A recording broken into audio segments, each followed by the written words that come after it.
Hi, everybody. Welcome to NRG Stadium and a live edition of Inside the Texans here on KPRC2. I'm Randy McAvoy. We're going to be with you for the next 30 minutes breaking down the victory over the Miami Dolphins as we do each and every Monday live at 11 a.m. all season long. Still got a few more to go. We're excited about it. Joined today by Christy Rican, longtime sports writer for the Associated Press, and former Texans receiver, NFL veteran Cecil Short. Cecil, good to see you again as well. Christy, thanks for being with us as well. Let's begin. We got a lot to get into. We got a lot of reaction coming up.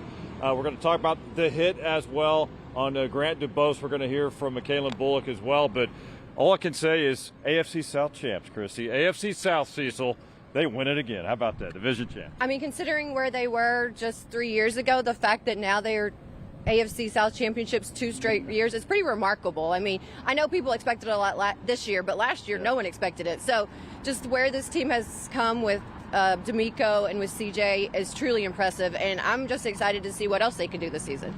Cecil, we were looking, they won the division again, and I saw something online this morning saying for the 6th time since 2000, something like that, a coach has come in and won the division first 2 years as head coach. D'Amico's pulling it off here. Well, he's doing a great job of leading men. And I think that's the biggest thing for a head coach, right? So He did a great job signing and bringing them in here, and he's figured out a way to get the most out of his guys week in and week out. And it's proven this year, even though they had some ups and downs, they're 9-5 now, right? Going to the playoffs, so it's a really big deal. All right, Texans got it done as we see the scoreboard there and some of the numbers coming out of this one from yesterday. 20-12 win for the Texans. They will take them any way they can get it. Now you come out of this.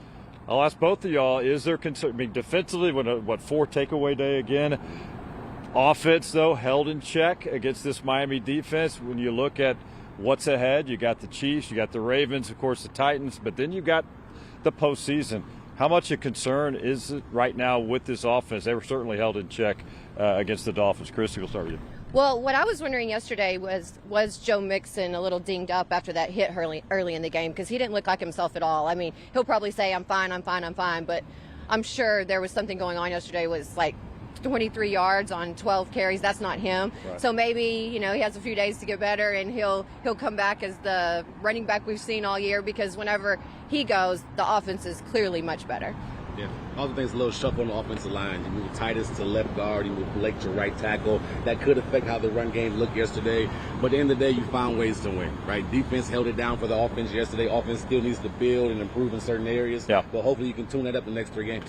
They made that tweak. What do you think about the job? That's not an easy task just to move from right tackle to the left side, play left guard, play it at a high level like Titus did. It shows the versatility that he has. And Titus, Larry Tunsil talked about it after the game, hey, I love having my brother next to me for old times. So that chemistry will continue to build. Is that the right spot for him? I don't know, but I think Blake Fisher did a good job yesterday at right tackle. Well, when they get some healthy pieces back too, that's going to be a factor. We'll see how they do. But he went over there, and I think that's a team first mentality too. He was like, okay, where do you need me? I'll try to get the job done here. I think all these guys on this team are very team first. They're all about what can I do to make the entire team better, and they keep talking about complementary football.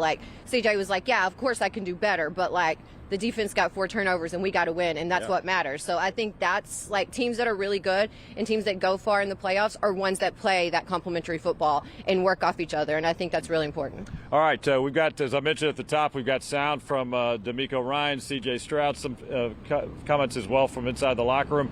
I believe we've got D'Amico Ryan's ready. Listen in to D'Amico. This is post-game yesterday here at NRG Stadium.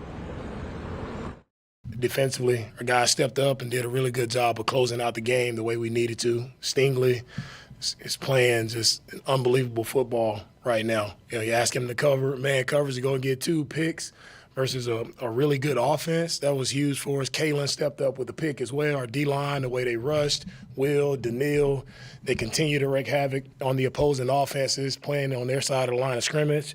Just overall to our entire defensive secondary, I thought the guys did a great job in coverage versus an explosive offense. Offensively, CJ, Nico, that connection is outstanding. Again, for those guys connect, get 2 touchdowns, and for our offense to get points off of the turnovers. That was a huge thing for us. Just so excited for our guys, proud of the way they finished the game. It's been a big emphasis for us. It's finishing games. No matter how it looks, it's finishing, and proud that they finished the right way.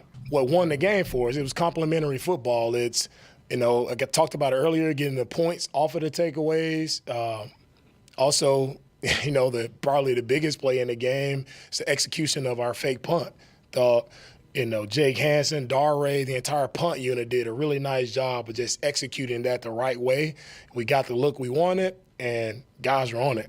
Frank did a great job of having those guys ready to go in that moment, and they made a huge play for us. I felt our team, throughout this week, getting back from the bye and just throughout this game, I felt like our team was calm and confident, and that's where we have to be. It's, we don't panic or we don't lose our minds in the chaos that's in front of us. And for us, if we remain calm and we just play together and focus on what we can control, and we'll be in a good spot. So that desperation piece is every week in NFL. Everyone is desperate to win, but even though you're in desperation mode, you still have to go out, execute, and remain calm.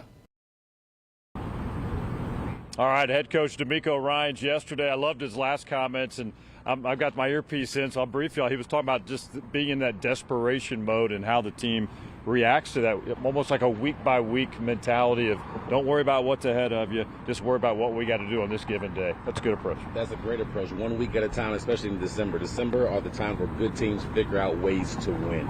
All good teams, all playoff teams find ways to win in December. Yesterday was a great example of that. You got a hard road ahead with Kansas City and Baltimore coming up, but the way CJ and those guys galvanized and found ways to put enough points on the board and actually find ways to win is a good sign for December. Well, and I just love the way CJ and Nico work together. I mean, obviously, like we talked about earlier, CJ didn't have a ton of yards, right, but he was able to find Nico when it mattered most. I mean, both of those touchdowns, it was kind of a scramble drill. Like one of them, Nico ran across the entire length of the end zone just to be there for CJ. Yeah. And I think things like that and plays like that are really going to matter more as the games start being more important as December turns into January in the playoffs. We're watching some video right now of CJ yesterday, just making plays. And big picture this season, what do y'all think, and Cecil, we'll start with you on this, the steps he's taken coming off the rookie year where he could almost do nothing wrong.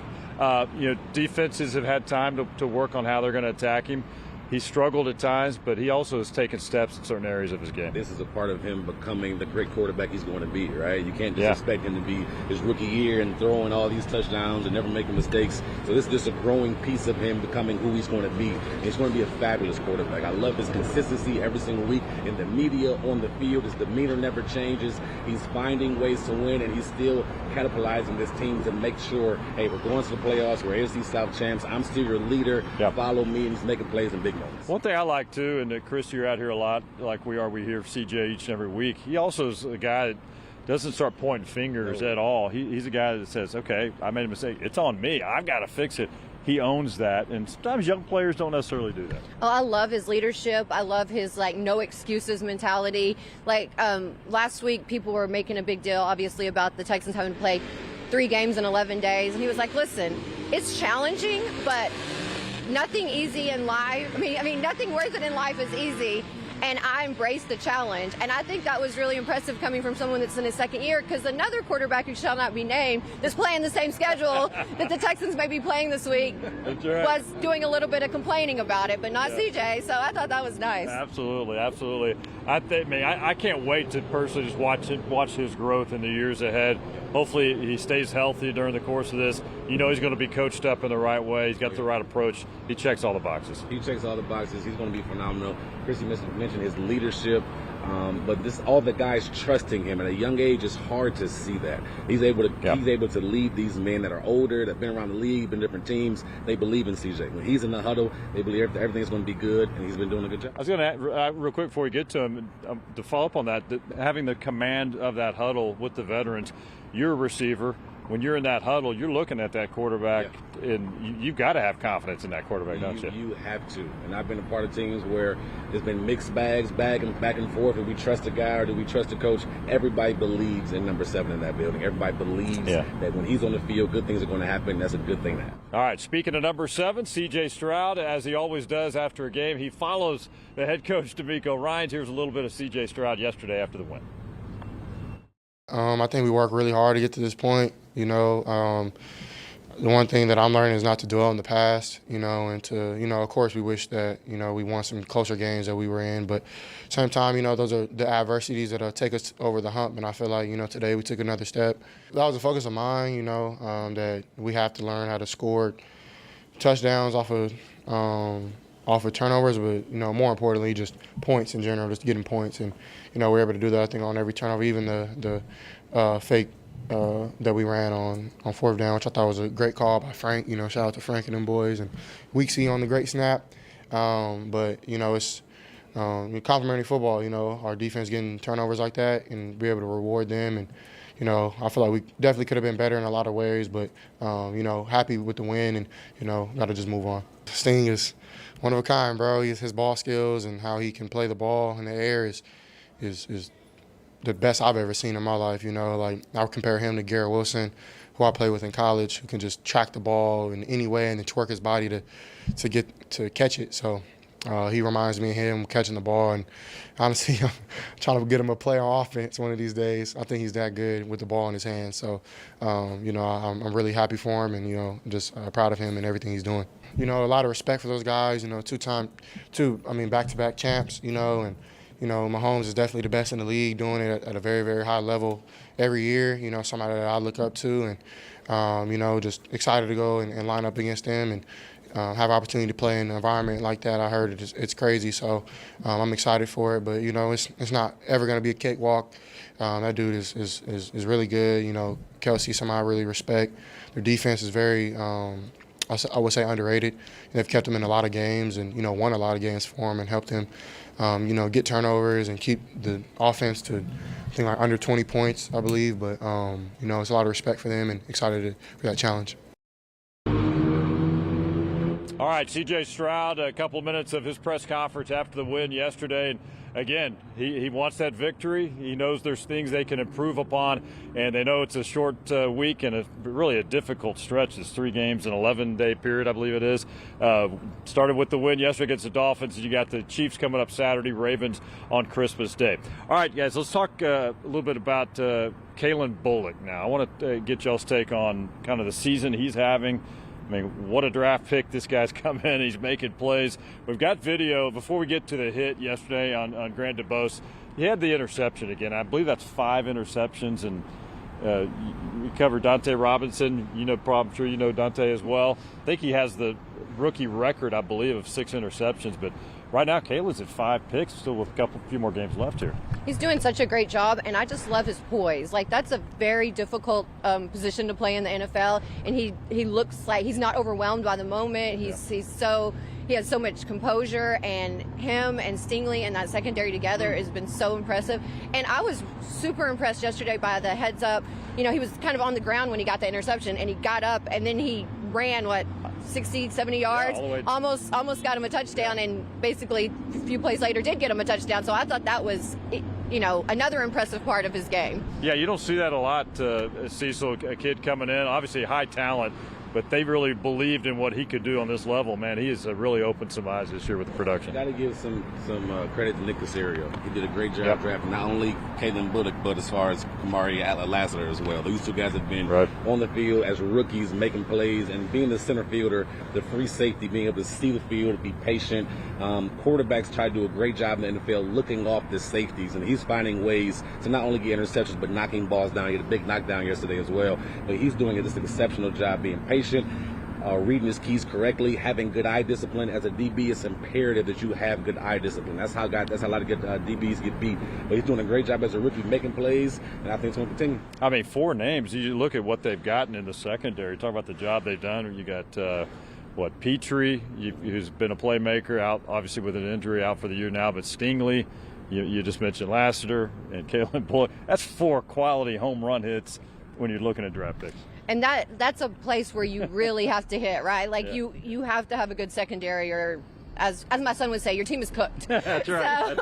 So I think it's really impressive how they've all come together. I mean, obviously Stingley was a super high draft pick, but these other guys they weren't high draft picks. So for them to be able to play at such a high level, like you said, Caserio needs to get a lot of credit for that. Absolutely. And I think it's even going to get better the older they get and the more they mature and the more games they get under their belt. So it's exciting to see what they could possibly be. All right, so you saw the interception. If we got the video, guys, I think of the hit getting a lot of attention, not only yesterday but also in today, because thoughts and prayers certainly with Grant Dubose. He's still as of now, we're live now, the latest report we have, he's still hospitalized, but the moving extremities, which is a good sign, and we don't know how long. We don't know much more than that. They're being careful in the details they release. But you look at that hit. Chris and I were talking before the show, Cecil. Not a suspension, but I would assume a fine is probably coming with that hit, or do you think one is warranted? I don't think it was intentional. Right. I'll put it that way. I think the result of the hit and how it was landed is you might get a fine. He has a clean history. Right. Like he said in the press conference, he was not trying to intentionally use his helmet or hit him in the head, nothing like that. Nobody's trying to hurt anybody. It's a bang-bang play, and it just sucks for Grant. All prayers and thoughts with him. And it kind of is hard for the Texans because it's back-to-back weeks, even though you had a bye week in between, but back-to-back games where it's kind of a bang-bang situation and kind of light and shine. Like, hey, Texans are in the spotlight. Yeah. Like, no, listen, these guys are playing hard. They're playing fast. This is the part, sadly, it's the sad part of the football. After the game, Caleb Bullock, of course, talked about the game, but also was asked about his thoughts on that hit. Let's listen in now to Caleb Bullock. My intention was never go out there and hurt nobody. That's none of our intention. So prayer to him and his families. I hope he's good. And I just was seeing the ball, and I was just breaking on the ball, and then it just happened to be one of those type of plays. His prayers go out to Grant Dubose. Like, really seeing a guy down on the field like that is very hard to see, and we're just praying that all is well with him. On, and then we'll go to break. All right, so that was a little bit of Caleb Bullock and head coach D'Amico Ryans, of course, talking about Grant Dubose again. Still hospitalized in the medical center. That's where he was taken after that incident yesterday in the ball game when he was transported over. Still hospitalized, but the moving extremities, which is, again, a very good sign. And we'll keep you updated as we hear more, hopefully more good news coming up throughout the afternoon and the next day or so. All right, we're going to take a quick break here on Inside the Texans. We got a lot more to get to. We're going to hear from and talk about Derek Stingley Jr., and again, the season he's having. Is he one of the best or the best perhaps out there? Cecil's smiling right now. We're going to get his take and much more. We'll also talk with and hear from Tim Settle Jr. as well. That much more as Inside the Texans rolls on. We're live from NRG Stadium. That was really big. Like, that's who we are as a defense. We talk about swarm mentality. We talking about taking the ball away. We talk about playing our brand of football. That was our brand of football today. We have to keep going and keep doing that every game until the end of the season. Yeah, it's our mentality. It's just who we are as a defense. It's a bend and don't break defense. We got to stay together. We got to stay here. Everybody stay locked in. And I just feel like everybody's just been doing their job and flying around and having fun. 2-4, 2-1. That's all I got to say. There's nothing else to say. 2-4, 2-1. And the rest of the guys on the defense, we all some members. We go out there, we play hard, we play physical, we play for each other, we play fast. How good is Sting? He the biggest. Literally, he the biggest. Best player I've seen in a long, long time. All-pro Sting. What have you learned from Sting over the course of this season? I would say Sting don't talk to too many people. I get to talk to him a good bit. And it's just like he just be giving me little nuggets, like stuff that he learned over the years and just giving me games. So I just be trying to soak it up and I'm a savage too, so I go out there and play. And whenever he make a play, it'll turn me up. And whenever I make a play, it'll turn him up. We just feed off each other. Kamari, how much credit do you give to the front for kind of pushing the two off the spot and setting you guys up to be able to intercept those footballs? Man, that front, they some savages. That whole front seven, backers included, they all some savages. Man, I know on the back end, I know if I just do my job or if I just disrupt the timing a little bit, somebody gonna go get that quarterback. So it gives us a lot of confidence, All right, locker room sound after the victory here at NRG Stadium yesterday. Welcome back to Inside the Texans as we roll on to the bottom of the hour. Randy McElvoy, Christy Reekin, and Cecil Shorts with you. And we're just listening right there. It was Will Anderson Jr. and Kamari Lassiter. Several comments on our next topic, and that would be Derek Stingley Jr. I mean, they were just singing the praises of what he is able to do, the teammate that he is, the playmaker that he is on the field. It's the total package. It's been fun to watch him develop.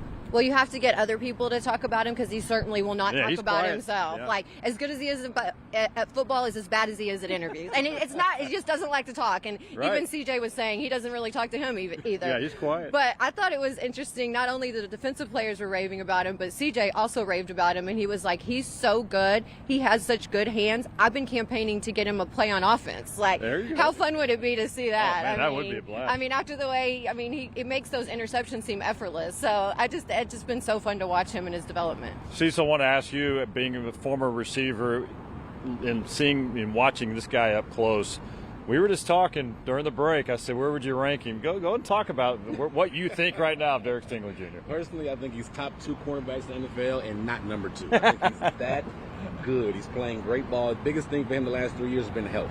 Can he consistently be healthy? Right. The playmaking skills have always been there. And that was kind of the story coming out of college, too, like how healthy could he stay? But this year he's staying healthy. He's strong. He's physical. What sets him apart from Patrick Surtain, who's awesome, I think it's compared a lot to what's the guy, Sauce Gardner in New York, right? Because they're the same draft class. Right. For him, his ball skills are just top tier. When the ball's in the air, he's coming down with the football. He's a receiver playing cornerback with his hands, right? And yesterday, every interception he had, you got to remember, Tyreek Hill was voted the #1 player in the NFL last year by his peers.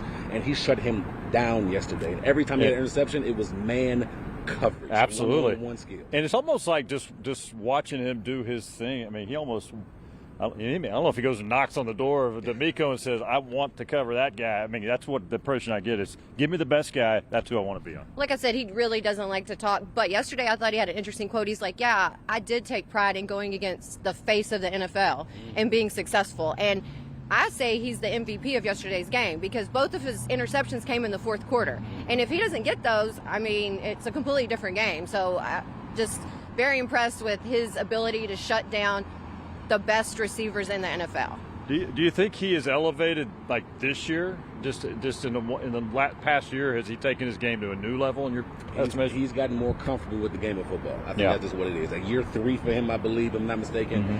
But he's just more comfortable. He feels comfortable making plays, comfortable playing man coverage against the best. D'Amico was saying at the press conference yesterday, like, hey, he doesn't talk much, but he takes pride in not having help over the top. Like, hey, I want this guy one-on-one. I want to follow him all game. When you take pride in that and you want that, that's what you want from your #1 cornerback. And I'm not sure what his contract situation is like, but the man's going to get paid a lot of money here pretty soon, maybe this offseason. Yes, sir. And it'd be well-deserved, right? Absolutely. All right. Hey, well, they had, 4 takeaways yesterday, 3 interceptions there by Tua, had that fumble that I think Will Anderson may have caused, and Tim Settle Jr. recovered, the big guy. He's had one heck of a season when you look at the production he has done. We'll talk about that, but right now, Chancellor Johnson caught up with Tim Settle Jr. in the locker room yesterday. Take a look. Rick Ross once said, picking up that football and running with it is every big fella's dream. What was it like for you when you had the ball in your hands and when you was going there, trying to score that touchdown there? If I had a little more time to get my feet under me, y'all would have seen Jerome Bettis. I'm telling y'all right now. I used to play running back in the day, so I know what it's like to handle the rock. But, I play defense, obviously. But those situations, man, just get on the ball. Well, you dressed like the bus today. Now, I want to talk about some of your teammates for a second. Is Derek Stingley Jr. the best cornerback in the National Football League? Absolutely. You got to think about a guy that's in his 3rd year. I feel like they had his ups and his downs in the league, and that's gotten comfortable with his playing style and has gotten comfortable with how the league is. Understanding this scheme and being able to peak each year at a high level, hats off to him. I rap to him every day. We compete. He's competing at corner, I'm competing D-line. We hold each other accountable, but, there's somebody you can look to, and he's going to look back at you, and he there. You guys always talk about playing December football. Where do you guys feel like you're at right now as far as where you guys ultimately want to play and consistently here on out? Want to know. Want to know at a time. Just want to know each week, and that's all it's about. Don't look too far. Focus on the plan. Obviously we got a tough opponent coming up, but that don't mean nothing because we got who we got. And, and they know that. And just ready to ball, man. I'm ready to go. All right, that was Tim Settle Jr. in the locker room after the victory. We got about 3 minutes left, Cecil and Christy. And let's talk about what's next. And we've got the schedule coming up for the Texans. Saturday, it's a short week. They got to go to Kansas City on Saturday. Kansas City's had a terrific year. Offense, not exactly what we thought it would be lately, but they're playing well defensively. But Patrick Mahomes right now is the question mark. High ankle sprain coming out of yesterday's game, so we don't know what we're going to see, if we'll see him, how much on Saturday. But Arrowhead's a tough place to win. Oh, for sure. And, I mean, even if he doesn't play, which I expect him to play, I mean, that's a tough team overall. Yeah. And there's a receiver on that team these days that Texans fans are pretty familiar with, and I think he'll be very motivated to put on a good show. That we're talking about DeAndre Hopkins also. I mean, obviously, and so I guess Stingley could have another test this week. I mean, I know he's older now, but he's certainly one of the better receivers around in the NFL. Absolutely. So I'm curious to see how he'll show up against the Texans this week. So that's a noon kickoff on Saturday against the Chiefs. So, these short weeks as a player, is it kind of strange because today's like a Tuesday. Everything's short. You got to just stay on track here. You got to stay on track. I think the biggest thing is taking care of your bodies. Yeah. Right? So you normally have a Monday, we come in, take care of your body. Tuesday, on the normal week, we got stuff going on. Got to speed things up. A lot more time in the training room, a lot more time with your massages, whatever you need as far as your routine. But the biggest thing is to keep the main thing. You're going to Kansas City, like you mentioned, tough place to play. You got to find ways to make plays and win in Arrowhead. All right, you got the Chiefs, and then you turn around, short turnaround. You've got the Baltimore Ravens coming here a few days later on Christmas Day on the afternoon game. Then you close out with Tennessee Titans. How do y'all see this playing out? And playoff time, we got about a little less than 90 seconds. This final stretch, and is this a team, despite the offense still trying to find itself right now, can this team make a run? I still think so. I think the defense is playing at a very high level. Yeah. I would say a potential Super Bowl run type of defense, right? Offense had to step up and continue to get better and make plays. That's going to be the tell how deep they can go in the playoffs.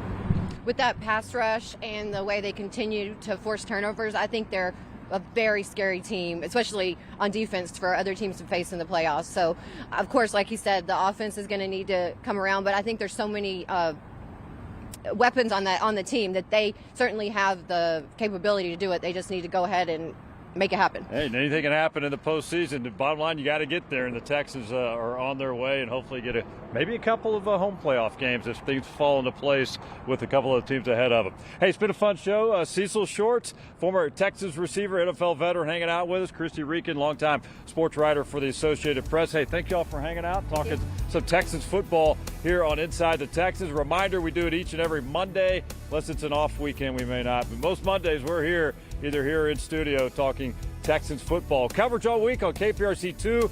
Take care, and we'll see you soon.